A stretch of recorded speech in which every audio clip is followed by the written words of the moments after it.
Welcome, Impactful Parents. It's time for the Impactful Parenting Podcast, where I give you parenting tips and resources to make you a more impactful parent to your school-age child. I am your host, Kristina Campos. Welcome, Impactful Parents. Today we're going to talk about the one thing that every parent should be doing every single day to help create a better connection and improve discipline. Welcome. My name is Kristina Campos. I'm founder of The Impactful Parent, and I help parents of school-age children turn their chaos into connection with their adolescent. I'm a mom of four, a teacher that's taught every grade from preschool through high school, and today I help moms and dads like yourself to navigate that exhausting, confusing, frustrating, but rewarding world of parenting. So welcome to The Impactful Parent. I'm excited about this episode, and it's a special one because this is episode number 300.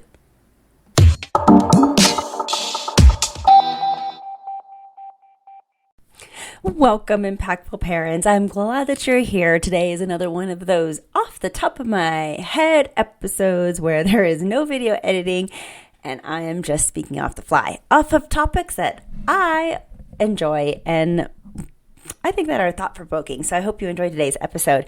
Before I get started, I just have to say today is my 300th episode. Like, I can't believe it. Like 300 episodes. For those of you who don't know, to get to 300 episodes as a podcaster is very small percentage of people. Most people quit way before that, and they don't create so many episodes. I can't believe it's already been 300. Wow, right? So if you're new, welcome. There's so much to see. Everything is actually housed inside the Impactful Parent app, which I always encourage everybody to download because it's absolutely free and just for parents of school-age children, just to use as a resource. So it's like, why not? It's free. But let's take a look at some of my early episodes for those of you who have been with me for a while. My first episode was called Impactful Parenting. I'm not even too sure what I talked about. I'm sure I did like my origin story or something like that. That sounds like something I would do. But some of my earlier episodes, if you ever want to go back and look at them, I just wanted to point out a few. I love Am I Screwing Up My Child? That was like my second episode. I like the early episode I did on no farting. That was the name of the episode, and what it was, it's all about how to create rules with your kids, because the no farting rule is a real rule in our family. In the beginning, I did a lot on resiliency with kids. It was just, there's so much here. If you have just come to The Impactful Parent, there's so much. I'm just going to read off a couple few, and then we're going to go on to our real episode because, yeah, we have a lot of meat to get into today that I want to talk about. But, I mean, I did a lot of episodes on angry children, anxiety, depression. Some of my more favorite episodes are like even about cutting and what does that really mean? And if you're a parent of a child that has a cutter, like what do you do? Those things were just really valuable to me, and I actually really enjoyed doing them because I felt like I was really helping parents. But there's also episodes like Life Beyond Children, taking care of yourself, lessons I've learned throughout the years, and just full of parenting hacks, right? How to have a healthier Halloween, all the great guest speakers I've had so far, how to calm kids down. Oh my goodness. Take a look. 300 episodes. A lot of people ask me, well, what's your favorite one, right? I don't know if I have a favorite. I really like I said, those ones that are kind of deeper. One of my favorites, I think, was sex, drugs, and peer pressure. I really enjoyed making that one. I feel like it's very valuable on how to talk to kids about sex, drugs, and peer pressure. And that's for an older child, maybe one that's in high school or going off to college. My least favorite episode, they're not all good. Probably, I don't know, maybe one of these that I'm even talking off the fly because I'm not editing at all and I'm not taking out so much. Sometimes I feel like these episodes could be a little rough. Okay, but let's get into today's episode. And I want to talk today about this a TikTok video that I saw. It's by upd.podcast is where I got this from. And I want to play this video and I want to talk about it with you. And I want to hear, what do you think about it? Broke down the difference between sons and daughters. A son is always asking, am I enough? To a dad. Am I enough? And it's your responsibility to just say to them, not only are you enough, you're so much more. And a daughter is saying, am I lovely? And the response to that is, of course you're lovely, but you're so much more. And that's where that piece comes in, where when you're doing any course correction for your kid, any age, it needs to be this definitive, that's below you. That behavior, whatever that is, that's below you, and that you disrespect yourself with that. And I, as your parent, as your father, I see you as so much more. And I'm going to be here again. The point of this video, which I think can be so quickly overlooked, is how important it is to make your child feel good. It's so important. How can you make your child feel good today? Because when kids feel good about themselves, then a lot of the discipline and the bad behaviors, it all falls to the side. And yet parents, I don't feel like we put enough emphasis in our parenting in this subject. How am I going to make my child feel good today? How am I going to raise my child up to be, confident today, or, whatever that new emotion they need to grow? And honestly, it's probably one of our jobs as a parent.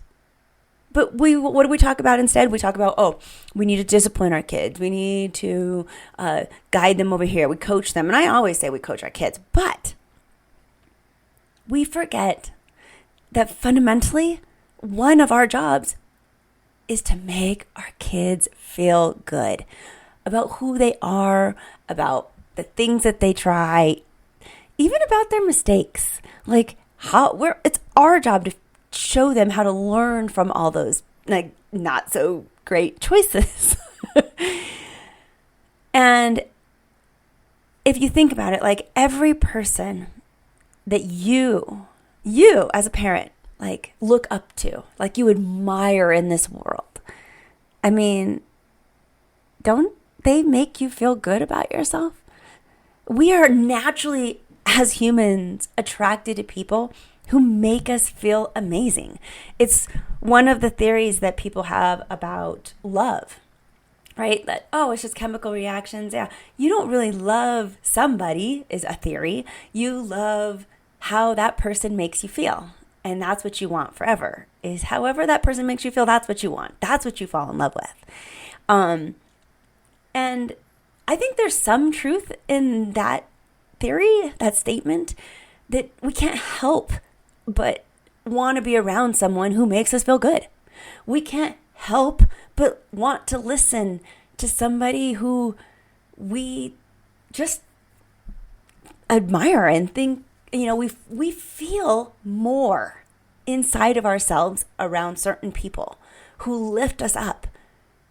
Now, don't you want to be one of those people for your kid? Your child, do you want to be one of those people that when they're around you, they feel good? Wouldn't a lot of the discipline then be so much easier because they'd want to listen to you? This all goes back to that fundamentally creating this great relationship with your child that you need across the parenting board, whether things are going well or not going well. You need that camaraderie and that relationship with your child, especially when they're a teenager. But all of this starts when they're young, when they're just babies. How do we lift our child up to feel good around us all the time? We know we don't want to be around parents or people who nag at us, that make us feel tired, that make us feel lazy, that make us feel like we're not good enough. Of course, we don't want to be around those people. Of course, we're going to act like it's a drag. And of course, we're going to push back.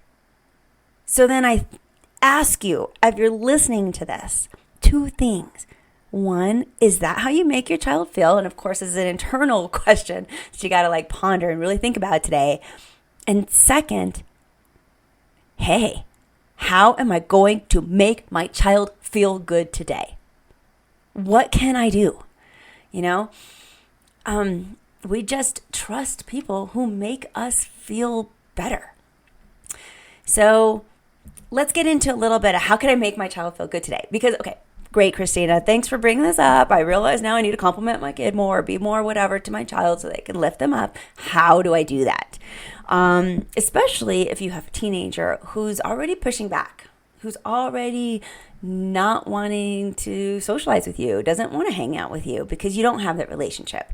And I would say you need to start small and you need to journal. I hate journaling too. I get it. It's not something I want to do as part of my day. I'm tired. It's the last thing I want to do. But I do think that journaling has a massive value when it comes to wanting to make improvement in an area of your life and being able to track that. Because otherwise, the improvements are so baby steps, you don't see them. It's like watching your child grow. You don't watch them grow just one day all of a sudden they're just bigger, right? But along that journey, it's really frustrating because you're like, are you growing yet? I mean, can you eat some vegetables? But it's hard to see. And that's what the journal does. The journal allows you to track all the baby steps so that you can see that today is better than yesterday and this week is better than last. So I would go there if you can, especially if you need that encouragement.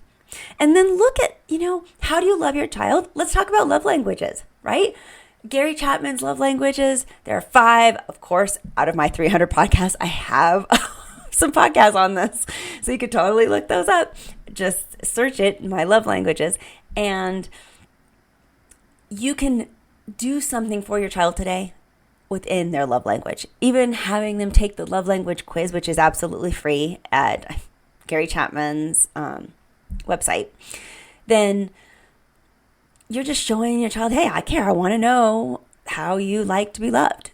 Even that act is pretty awesome. So think about their love languages. Don't forget to compliment on character and not necessarily on something so superficial like looks, So instead of saying, you are so beautiful this morning, you're just a beautiful person. I love that. And you're talking, most of the time you say something like that, maybe to your daughter. Instead of telling her how beautiful she is, give her a skill set instead. This is where the character development happens. You're saying something like, I really like how savvy you were with picking out your outfit. You really know how to pull things together and make them unique to you. Or I like the efforts that you make. So you're complimenting on efforts and smarts and just ability. That's what you want to go for.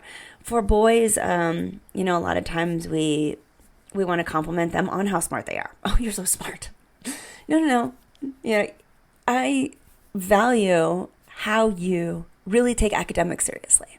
I value how you really know how to prioritize some of the more important things in your life, like school. I can't tell you how proud I am.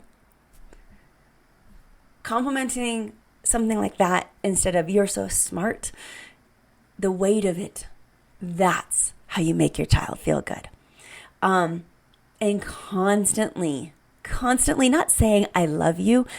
I do, of course, kids want to say I love you. But more than anything, how about I'm proud of you? Start replacing I love yous with I'm so proud. I'm so proud. I'm proud of you. And even when my kids are bad, can I tell you, I'm proud of them. I'll be proud of them for not making it worse. I'll be proud of them for coming around and learning the lesson behind it. Okay? Am I proud of the stupid mistake they made? Of course not. But there are opportunities to be proud of your child even in times of behavior management. And my son is one of my children is the perfect example of this. And I use this technique with him all the time because I feel it is one of the most effective techniques for him in order to really create that bond, and also for behavior management purposes. He wants to do good for me because he has a good relationship with me. And that comes from all of these years of being proud and telling him the right things and lifting him up, right? But let's flip this around a little bit and tell you about an incident I had this week with this same kid. This same kid of mine is brilliant, okay? So he's super smart. There's no reason on the earth why he should get lower than like an A- on anything because he's got smarts. But does he? No, of course not. He's a kid and they don't always make the best choices. So there's a couple of grades right now that are less than par. And not to say that they're horrible, but I know that this kid can do so much better. I know that this kid has just botched a couple of assignments and needs the help to he needs to advocate for himself or retake something or navigate what happens when you make an error and you know that it's affecting you. Can you redo it? How do you make those efforts to correct an error in your life? And if not, after you make it, if you can't correct it, how do you deal with it, right? How do you deal with that low grade or that whatever the consequence of the choice that you made? That's what I'm dealing with at the moment. And so one of the things that I did is sit this kid down and say, I get it. You've made some mistakes. You made some bad choices. Let's acknowledge that, right? We talked about what could have been better, how that, an evening of this and that could have been more geared toward academics to make a better grade, blah, blah, blah. Okay, so we can learn from our mistakes. Bam, this is what we did wrong. You identified it. Now it goes back to, hey, kid, all I care really about is your effort. And I know that this wasn't 100% of your effort. We both know this wasn't it. And although I will love you, even if you fail this class, it hurts my heart a little bit to see you performing underneath your potential. And so I just want to let you know that I believe in you. I believe you can bring up your grades if you want to. If that's the choice you're going to make, I believe that you can put your mind to it and figure this out. I know that you can raise this up. I also know that it sucks right now to have a low grade, and you probably don't feel great about it. You probably might have even some embarrassment, but I believe you can turn it around. I think you can. Would you mind talking to me about that? About how maybe is that something that you want to do? And of course, he's like, of course I want to get better grades, Mom. And then I said, okay, so then let's talk about a plan. What can we do to make that happen? Because I know you can, 100%. I know you can do this. So what do we need to do to get there? And as we continue this conversation, I'm disciplining my child. Did he have consequences for his bad choices? Of course he did. And some of those were natural consequences with the grade getting lower. But the behavior management part, the discipline part, it doesn't always have to be taking something away. It doesn't always have to be something really negative. For me, this discipline part was adding something. I added into his life, hey, I really, really believe in you. Let's capture a plan. I added into there some more work that he probably needs to get done in order to achieve his goal. And you'll bet that I'll be there every night by his side, trying to make him accountable for those goals. But in the end, I also have to realize that it's his choice. If he doesn't want to do it, I can't force him. And I think that's one of the hardest things about parenting is, again, you're watching your child with all this potential not reach it sometimes. Dude, fucking frustrating, right? Oops, sorry, didn't mean to cuss like that. That's how you really feel as a parent. You're like, dude, why are you not doing this?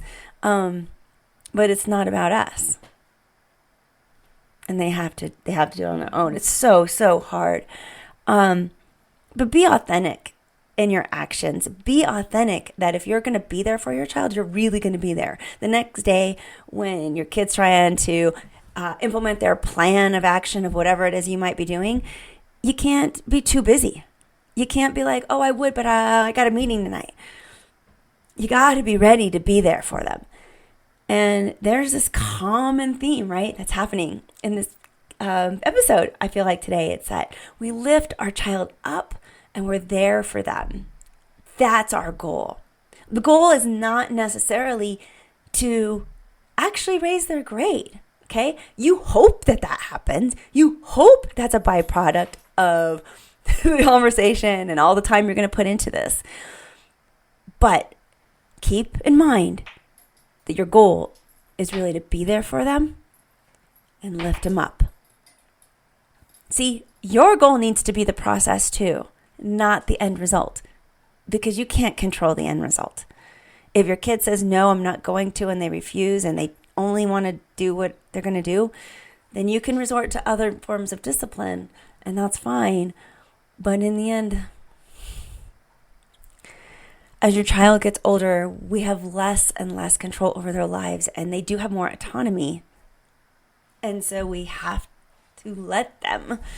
Oh, it's so hard to let them. And if you haven't read Mel Robbins' Let Them book, it's a great read. I do agree with a lot of what she says in there. And it comes down to this let them. You have to let them live their life. Otherwise, they get bitter and mad at you, right? For being over controlling and too much. So keep in mind, goal is the process. You're there for them. You're lifting them up. So how are you going to do that today? I want to end today with an idea that I did many years ago with my own children for Valentine's Day, since that's coming up. And that is when they woke up in the morning, on their door to their bedroom, I wrote on little index cards, and yes, you can make this cuter by doing heart-shaped cards or something really cute. I don't have time for that. So bare minimum index cards, and I wrote on there just why I love you. Okay, so I love you because, and all of those characteristic things. So I love you, because of the efforts you put into your art. I love you for your creativity. I love you for never giving up. I love you for loving me back. I love you for listening to me. I love you for forgiving me when I make mistakes. I love you for all the silly, quirky things that we do, for the game nights, for the blah, blah, blah, anything. And it's a door full of index cards. And when my kids woke up and they open their door, see their door, and on the other side is all these things why their mother loves them, my kids felt good that day. They felt real good.